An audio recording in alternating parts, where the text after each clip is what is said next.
Anyway, and when I would land on the program, they were either replaying from earlier that I didn't want to see the first time or talking about something I wasn't interested in. But finally, we got to Gunther. And by the way, they had an in-ring promo with Rhea Ripley and Io Sky, who are going to face each other.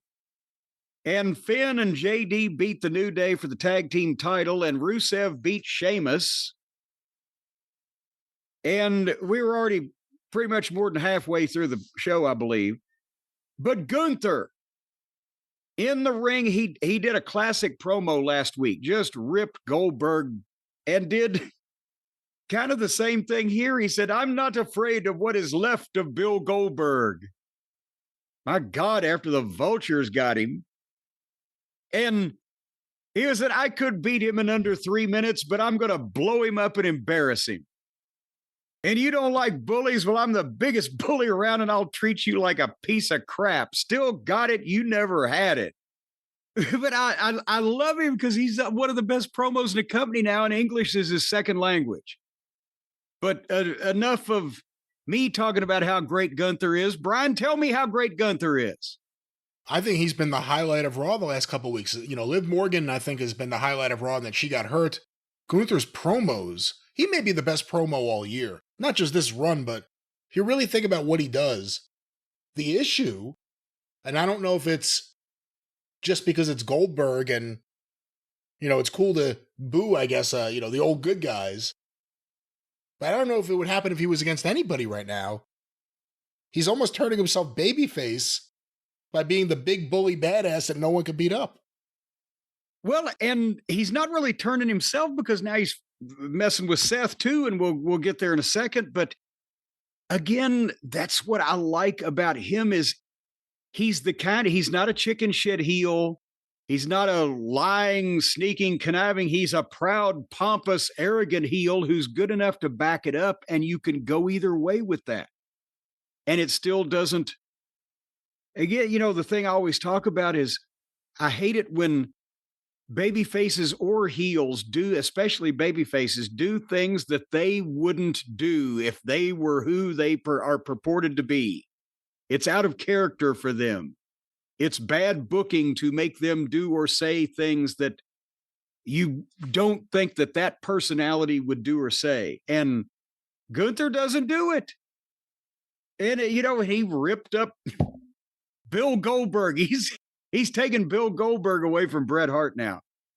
But he ripped him. He said he could beat him in under 3 minutes, but he's going to blow him up and embarrass him. And he's the biggest bully around, and he's going to treat him like a piece of crap. And he's getting babyface pops for every one of these things that he says.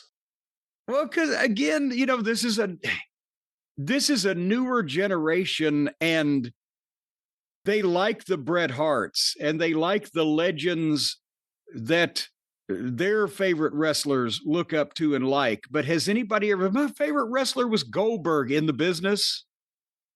It's not a tradition now that the modern fans have adopted. He was a huge name. He should get one last match on a, you know, big stage and etc. But it's too long. He waited too long for the people really to be, oh, Goldberg is back. Oh, shit. And now it's, you know, he's, like I said a week or so ago or whatever, he's kind of taken the place of, I think they wanted Gunther to beat Brock Lesnar. Because before Brock got in all that trouble, who's another smash mouth, physically dominant guy that Gunther could beat that would get him over in that way besides Brock Lesnar? It'd be Goldberg. There's nobody else on the list. So this serves a lot of purposes. But on the other hand, if this is Goldberg's last match, and this is the build to Goldberg's last match, do you try to change anything if all of a sudden he's getting these big babyface reactions that Goldberg's a piece of crap and I'm going to kick the shit out of him? No, I think they're going to have the same match probably regardless of who's cheering who, because it's going to be, I would think, a Paul Heyman type special where they bam, bam, bam, bam, bam, and bam, and that's it. I don't think that Gunther's going to mat wrestle Goldberg for an extended period of time, and there's it's probably not going to tease the time limit. But if, it doesn't matter because, and again, it's network TV.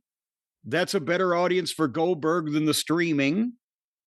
And he gets to wrestle one final match on network television in Atlanta and help another guy do some business in the future. He gets to wrestle for his kids.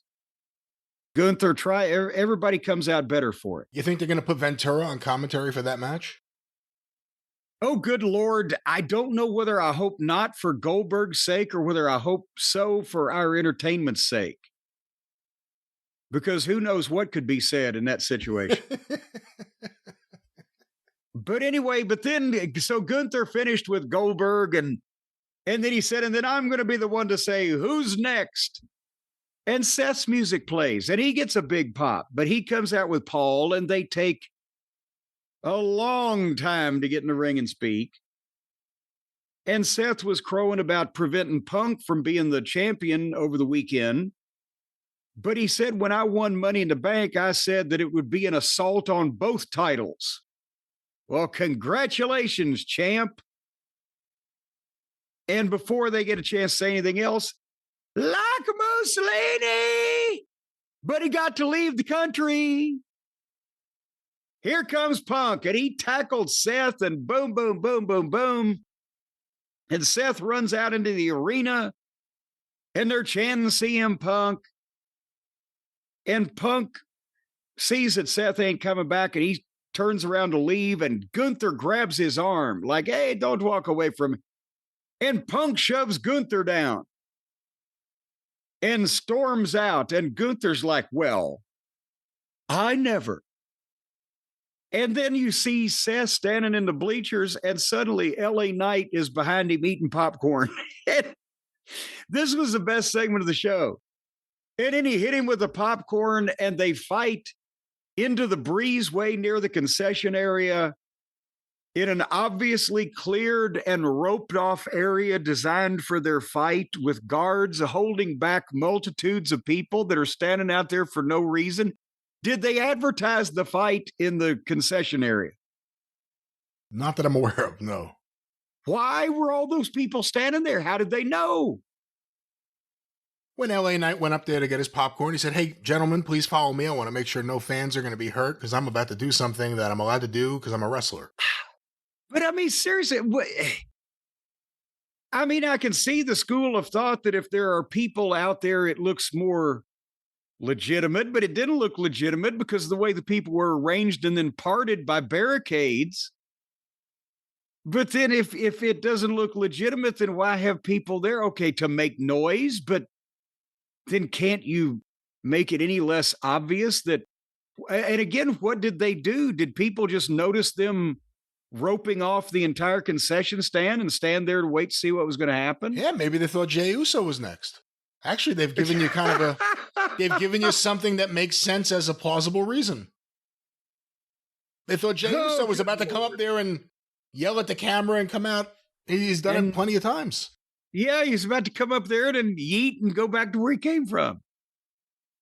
That's got to be a long round trip to leave the locker room, bypass the entrance to the arena, go all the way up into the top of the building, and then come back down to the ring when you were 50 feet away from it to begin with.